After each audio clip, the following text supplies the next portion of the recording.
Surat crime branch પોલીસે લૂંટ with મર્ડરના આરોપીને ઝડપી પાડ્યા છે।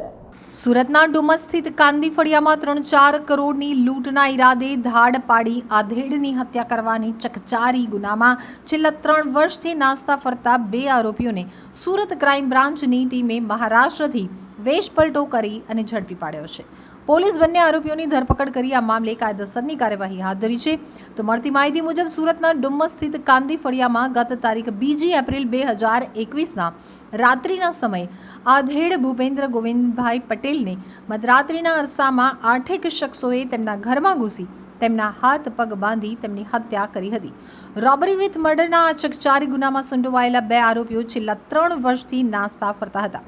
દરમિયાન સુરત ક્રાઇમ બ્રાન્ચની ટીમે વેશપલટો કરી અને મહારાષ્ટ્રના થાણે ખાતેથી આરોપી જોશવા ઉર્ફે અન્ના રાજેન્દ્ર 34 વર્ષીય અને સુશાંત ઉર્ફે લંબુ નરસિંહ પાનીગ્રાહી ઉંમર વર્ષ 35ને ઝડપી પાડ્યા છે।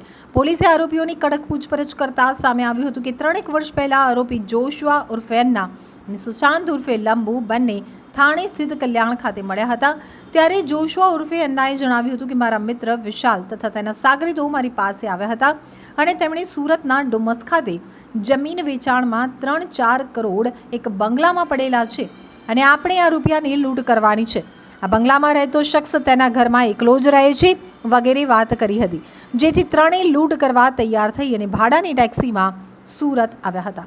દરમિયાન થોડા દિવસ રોકાઈ અને ડુમસ વિસ્તારમાં જે બંગલામાં ધાડ પાડવાની હતી તેના માટે પોતાની પાસે કોઈ વાહનો ન હોવાથી પોતાના સાગરીતો સાથે મળી અને પૂર્ણા વિસ્તારમાંથી 2 બાઇકની ચોરી કરી હતી। પોતાના સાગરીત વિશાલને જે મહિલાએ આ લૂંટ કરવાની ટીપ આપી હતી તેને મળવા માટે ચોરીની બાઇક લઈ બંગલાની રેકી પણ કરી હતી।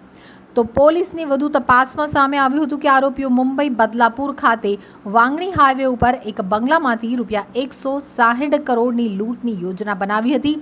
જે જગ્યાની રેકી કરતા તે ગુનાને પાર પાડવા માટે જરૂરી સાધન સામગ્રી તથા રૂપિયાની જરૂર હોવાથી તેઓએ સુરતના ડુમસ વિસ્તારમાં ગુનાને અંજામ આપ્યો હતો।